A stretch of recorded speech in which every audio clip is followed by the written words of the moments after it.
এই press briefing এর মাধ্যমে আমরা এই প্রহসনের নির্বাচন বর্জন করলাম। আমরা নির্দলীয় কোনো জিনিস, নির্দলীয় ম্যাটেরিয়ালস গুলো আনবো। তারপরে যখন এটা করেছে আমরা তখন থেকে আশঙ্কা করছি এই নির্বাচন হবে পাতানো নির্বাচন। তো আজকে যখন আমরা নির্বাচনের দিন আসলাম, আমরা বেশ কিছু অসঙ্গতি লক্ষ্য করলাম। এক এক আমি পয়েন্টগুলো বলছি। প্রথমত, কোনো হলে এমন কালি দেওয়া হয়নি যেটা অ্যাকচুয়ালি ইলেকশনে দেওয়া হয়। প্রত্যেকটা হলের যে কালিগুলো দেওয়া হয়েছে ভোটের পর সেগুলো মুছে গিয়েছে। আপনারা দেখবেন আমাদের কারো আঙুলে কালি নেই, আমরা কিন্তু ভোট দিয়েছি। তারপরে তাজউদ্দিন হলে আমাদের ভিপি প্রার্থীকে ঢুকতে দেওয়া হয়নি এবং তার সাথে প্রচুর মিসবিহেভিয়ার করা হয়েছে। তাজউদ্দিন হলের আরো একটা অসঙ্গতি হচ্ছে সেখানে ভোটার লিস্টে করানো ছবি নেই। ছবি না থাকার কারণে সেখানে নির্বাচন 2 ঘন্টা বন্ধ ছিল। 21 নং হলে ছেলেদের মব সৃষ্টি করা হয় এবং মেয়েদের জাহানারা ইমাম হলে একজন স্বতন্ত্র প্রার্থীর গায়ে হাত তোলার অভিযোগ পাওয়া যায়, সেখানেও একটি মব সৃষ্টি করা হয় এবং এই যে অভিযোগটা এসেছে কিন্তু শিবির প্যানেলের বিরুদ্ধে। তারপর শিবিরের যে ক্যান্ডিডেট আছে মেঘলা, তিনি সাংবাদিক পরিচয় দিয়ে সাংবাদিকদের কার্ড নিয়ে সবগুলো হলের একদম রেস্ট্রিক্টেড জোনেও প্রবেশ করছে, যেখানে অন্য কাউকে স্পেশালি আমাদের যে প্যানেল আছে তাদের কাউকে কিন্তু প্রবেশ করতে দেওয়া হচ্ছে না। শিবির নেত্রী মেঘলাকে বাধা দেওয়া হয়নি। এক্ষেত্রে প্রশাসন নিরপেক্ষতা হারিয়েছে। অভিযোগ এসেছে যে মেঘলার কারচুপির কারণে একটি হলে ভোট গ্রহণ বন্ধ হয়েছে।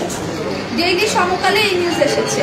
অন্য ক্যান্ডিডেটরাও এই কমপ্লেন করেছে, কিন্তু প্রশাসন কোনো ব্যবস্থা নেয়নি।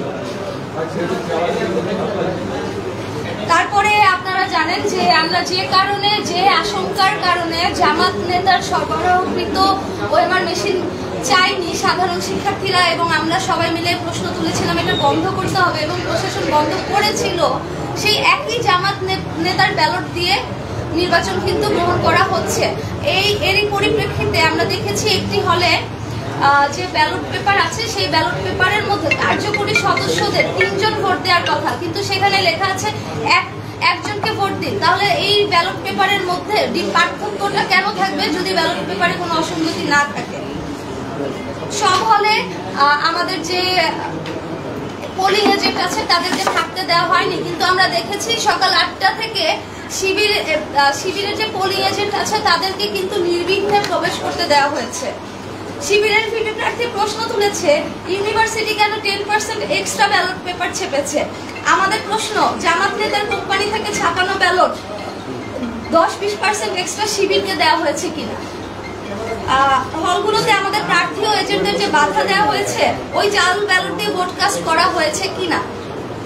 আমরা লক্ষ্য করেছি মেয়েদের হলগুলোতে আইডি কার্ড চেঞ্জ করে করে একই মেয়ে বারবার ভোট দিতে গিয়েছে, কিন্তু প্রশাসন সেক্ষেত্রে নীরব থেকেছে।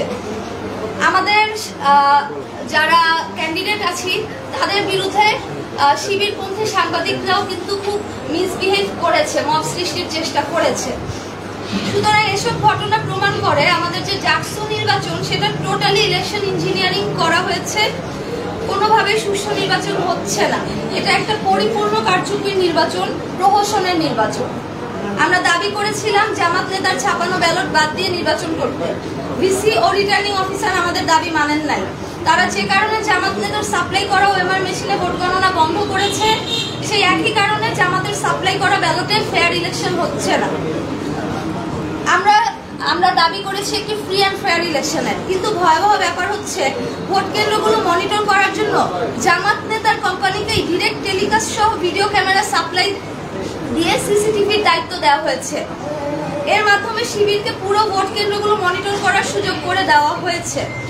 আমাদের বিজয় ব্যাহত করতে ইউনিভার্সিটি প্রশাসন জামাত শিবিরের সাথে এক হয়ে ইলেকশন ইঞ্জিনিয়ারিং এর ব্যবস্থা করেছে। এই নির্বাচনে স্টুডেন্টদের সত্যিকার রায়ের প্রতিফলন ঘটছে না। এসবের প্রতিবাদে আমরা নির্বাচন বর্জন করতে বাধ্য হচ্ছি।